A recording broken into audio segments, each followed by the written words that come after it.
Selamat pagi anak-anak, selamat bertemu kembali dengan Ibu Desti. Hari ini kita akan belajar tentang penyajian data. Mari ikuti penjelasan berikut ini. Selamat menyaksikan. Penyajian data ada dua cara menyajikannya. Yang pertama dalam bentuk tabel, yang kedua dalam bentuk diagram. Contoh dalam bentuk tabel.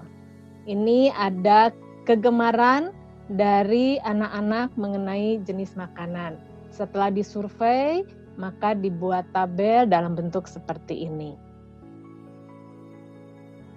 Penyajian dalam bentuk diagram ada 3, yaitu diagram batang, diagram lingkaran, dan diagram garis.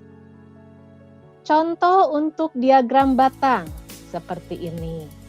Contoh untuk diagram lingkaran seperti ini anak-anak. Dan contoh untuk diagram garis adalah seperti ini. Kita akan mencoba membuat diagram batang, diagram lingkaran, dan diagram garis berdasarkan hasil survei makanan kesukaan kelas 8E. Setelah diolah, maka dalam bentuk tabel didapat data seperti ini. Yang menyukai nasi padang ada 5 orang, yang menyukai nasi campur ada 9 orang, yang menyukai nasi soto ada 7 orang, yang menyukai nasi gudeg ada 3 orang, dan yang menyukai nasi lengko ada 6 orang. Nah, kita akan membuat berbagai diagram berdasarkan tabel berikut ini. Ya, kita akan buat dulu diagram batang. Nah, diagram batang bisa dibuat dengan menggunakan Excel atau aplikasi yang lain. Jika akan membuat dengan cara manual, yang pertama kalian buat dulu garis datar dan garis tegak, garis datar dan garis tegaknya.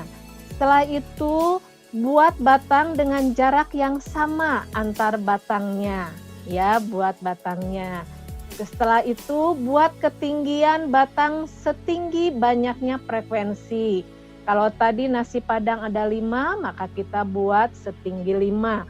Nasi campur ada 9, kita buat setinggi 9, dan seterusnya. Setelah itu jangan lupa dikasih judul. Judulnya yaitu adalah makanan favorit kelas 8E. Selanjutnya kita akan membuat dalam bentuk diagram lingkaran. Ya, data yang kita peroleh tadi, ya, kita akan ubah dulu frekuensinya ke dalam derajat. Contoh, nasi padang 5 orang, maka 5/30, karena seluruh siswanya ada 30. Berarti 5/30 kali 360 derajat, diperoleh 60 derajat. Kita dengan mencoret 5 disederhanakan dengan 30 di 1/6, kalikan 360 jadi 60. Lakukan untuk makanan yang lain. Untuk yang 9 orang berarti 9/30 kali 360, untuk yang 7 dan seterusnya. Sehingga nanti akan didapat diagram lingkaran seperti ini. Gitu ya, anak-anak. Kita akan lanjutkan bagaimana untuk membuat diagram garis. Nah, untuk membuat diagram garis, kita perhatikan bahwa nasi padang ada 5, nasi campur 9, nasi soto 7, nasi gudeg 3, nasi lengko 6. Itu dibuat untuk data vertikalnya. Sementara untuk makanannya kita buat di bawah, ya, ini terpotong. Nah, nanti kita pasangkan, misalkan nasi padang di sini, pasangkan ada 5, kasih titik. Nasi campur 9, pasangkan dengan angka 9. Terus buat titik-titik.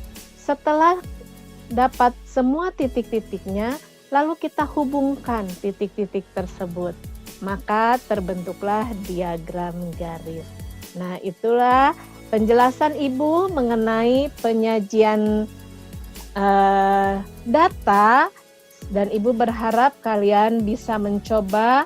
Ada soal di sekolah, kalian silakan kerjakan, buat diagram batangnya, diagram garisnya, dan diagram lingkarannya. Terima kasih, selamat mencoba, Tuhan berkati.